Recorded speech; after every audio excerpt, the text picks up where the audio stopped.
Hey guys, I wanted to take a second to talk about a book that I really enjoyed that is now going to go to digital for its for the second half of the run, and that's Ghost Fleet from Dark Horse. Um, Written by Donny Cates, uh, art is by Daniel Warren Johnson, and the coloring is by Lauren Affey, who I am sure that I just butchered her last name. But this book is basically it's about a secret organization called the Ghost Fleet. They transport cargo that nobody else will transport, and um, a guy that they have screwed over in the past named Trace Morales decides he's going to go out and steal one of their trucks. And seems like they decided to screw with the wrong guy because Trace is pretty badass.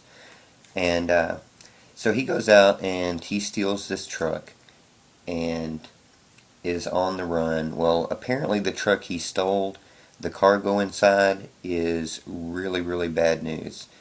Um, and this organization, this shady organization behind the scenes, wants it back at all cost. And so that's exactly what they're going to do, whatever it takes to get this truck back. And so Trace is just kind of on the run, knowing that he's up against these forces. He's got this dog named Axel, which I've grown really attached to throughout this series. Axel is a great character for being a dog that, um,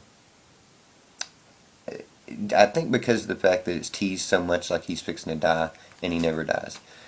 Well, um, like I said, this just came out in trade from Dark Horse. I don't know exactly how Dark Horse prices their trades. It seems like Dark Horse trades generally run about um, $12, which this is only 4 issues, so it may only be 10. I'm not sure. Like I say, I don't buy a lot of Dark Horse in trade, but yeah, I've really enjoyed the first half of the series. Well, so the second half of this series is going to be digital, um, and I'm not big on digital.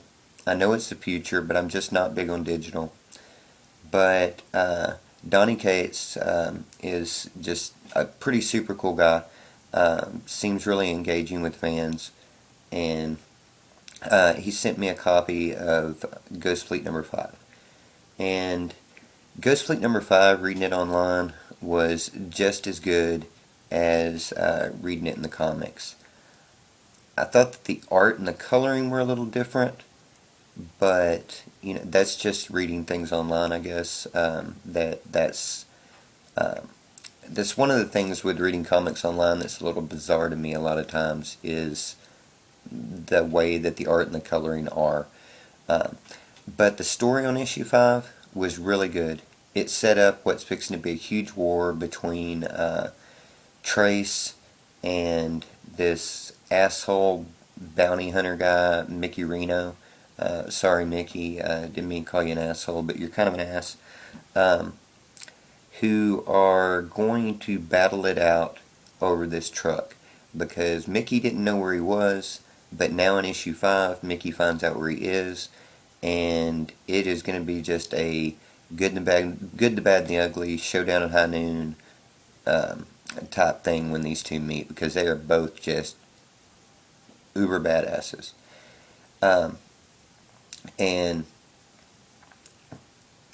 I have to say, I mean, the the bigger pages on number 5, I really did like digitally. Um, the There was a lot of dialogue in issue 5, which was kind of weird because it didn't seem like the other books were as wordy as issue 5 was. Issue 5 seemed really wordy, but there was a lot of conversation going on about Trace not really remembering what had happened the night before, and Mickey Reno writing in his journal about trying to find Trace and stuff like that. That was, it was all good story. I mean, it was all, it was all worth it. It was really super good, and I was really happy that I got a chance to read it. Um, I'm really looking forward to anything that Donny Cates does in the future. Um, I don't know if I said before, but he did Buzzkill before this that I've been trying to get my hands on, but I keep having troubles trying to get my hands on Buzzkill. Um, my comic shop seems to be having problems with it. I thought I'd found a copy online, but I'm having some problem, having a few issues with that. But the synopsis on that sounds really freaking groovy, and so I can't wait to get my hands on that to read. Um, and I can't wait to read anything that Donny Cates does in the future. I really enjoyed this. I can't wait to see anything that Daniel Warren Johnson draws in the future, because I'm sure that he's going to do some good things, because the art in this was awesome. And you know, I just wish everybody would go out and buy Ghost Fleet and see what you think of it, and then try to get online and support these guys and support the book. And I think honestly support Dark Horse for the fact that they're willing to go ahead and finish this series out for the fans that were out there and everything, which I think is super cool. So many books just get ended, and that's that. And it's pretty cool that this is going to continue. And if anybody would like to read issue 5, hit me up, and I'll tell you where you can where it's at, so that you can go and get that, support these guys and all. And anyway, I'm gonna get off here and get around and read some comics. And